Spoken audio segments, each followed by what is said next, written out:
James Marion Sims et l'exploitation des femmes noires en gynécologie. Une histoire sombre de la médecine. Introduction. Un héritage controversé. L'histoire de la médecine moderne regorge de découvertes révolutionnaires. Mais elle cache aussi des chapitres sombres que nous devons impérativement connaître. Aujourd'hui, nous plongeons dans l'une des périodes les plus troublantes de la gynécologie. L'histoire de James Marion Sims, surnommé le père de la gynécologie moderne, et l'exploitation systématique des femmes noires, esclaves, au nom du progrès médical. Cette histoire n'est pas seulement un récit du passé. Elle révèle les fondements racistes sur lesquels certaines pratiques médicales se sont construites et nous interpelle sur les inégalités persistantes dans notre système de santé actuel. Qui était James Marion Sims? James Marion Sims naît en 1813 en Caroline du Sud, dans une société esclavagiste où les personnes noires sont considérées comme des biens. Médecin ambitieux, il se spécialise rapidement dans les problèmes gynécologiques, particulièrement les fistules vésico-vaginales, une complication grave de l'accouchement qui provoque une incontinence permanente. À cette époque, cette condition était particulièrement fréquente chez les femmes esclaves, souvent victimes de travail forcé pendant la grossesse et d'accouchements sans assistance médicale appropriée. Pour Sims, ces femmes représentaient un matériel d'expérimentation parfait, disponible, sans droit, et considéré comme moins sensible à la douleur selon les préjugés raciaux de l'époque. L'hôpital expérimental, un laboratoire de l'horreur. En 1845, Sims établit un hôpital improvisé dans sa propriété où il traite une douzaine de femmes noires esclaves. Parmi elles, 3 noms ont traversé l'histoire: Anarcha, Lucy et Betsy. Ces femmes, âgées de 17 à 23 ans, vont subir des expérimentations médicales d'une cruauté inouïe.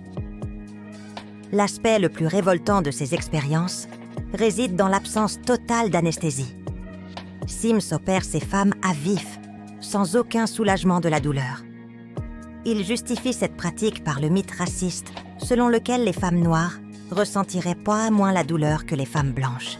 Cette croyance pseudo-scientifique, héritée de l'esclavage, servait à déshumaniser les victimes et à légitimer les tortures.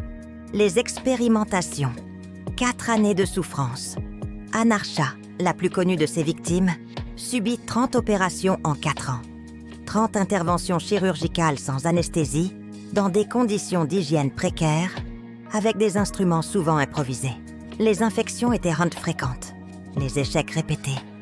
Mais Sims persistait, considérant ces femmes comme des cobayes jetables.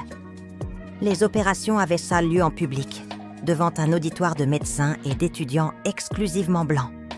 Ces femmes étaient exposées nues, humiliées, réduites à l'état d'objet d'étude. Leur consentement n'était jamais demandé car, légalement, elles n'existaient pas en tant que personnes. Les techniques développées par Sims, notamment l'utilisation du spéculum et certaines méthodes de suture, révolutionneront effectivement la gynécologie. Mais à quel prix humain? Ces avancées médicales se sont construites sur la souffrance et l'exploitation de femmes privées de leurs droits les plus fondamentaux. Le contraste révélateur, le racisme de l'époque se manifeste de manière criante dans le traitement différencié que Sims réservait à ses patientes. Lorsqu'il opérait des femmes blanches, il utilisait systématiquement de l'anesthésie, récemment découverte. Ces femmes étaient traitées avec respect, leur famille consultée, leur confort pris en compte. Cette différence de traitement n'était pas accidentelle. Elle reflétait une idéologie raciste profondément ancrée dans la société américaine, qui niait l'humanité pleine des personnes noires.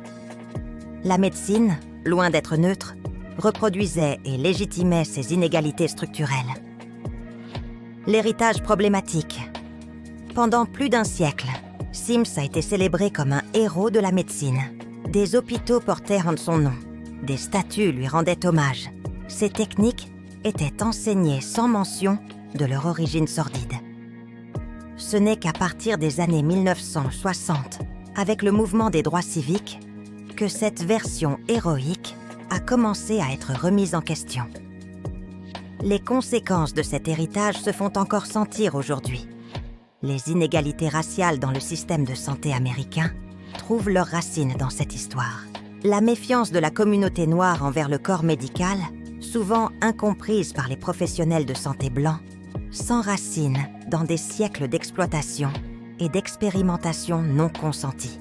Un réveil nécessaire.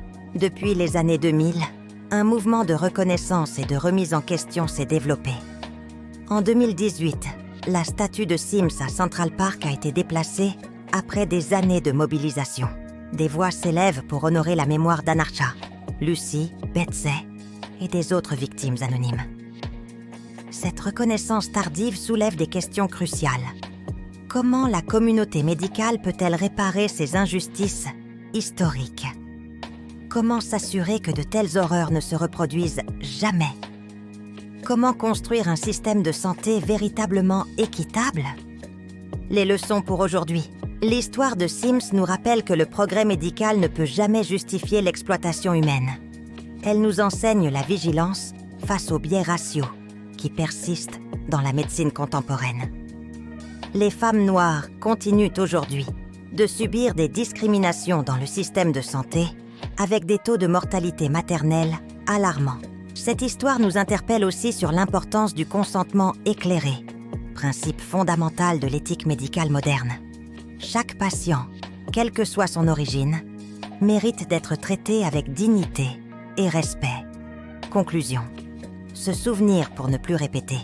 L'histoire de J. Marion Sims et de ses victimes n'est pas qu'un récit du passé. C'est un miroir tendu à notre époque, une invitation à l'introspection et à l'action.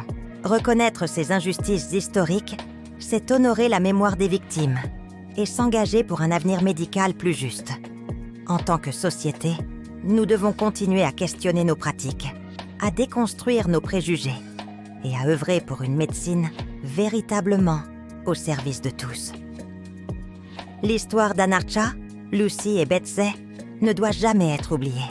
Leur souffrance doit servir de boussole morale pour construire un monde où la dignité humaine prime sur toute autre considération.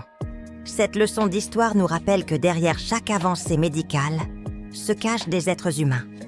Il est de notre responsabilité de nous assurer que le progrès ne se fasse plus jamais au détriment de la justice et de l'humanité.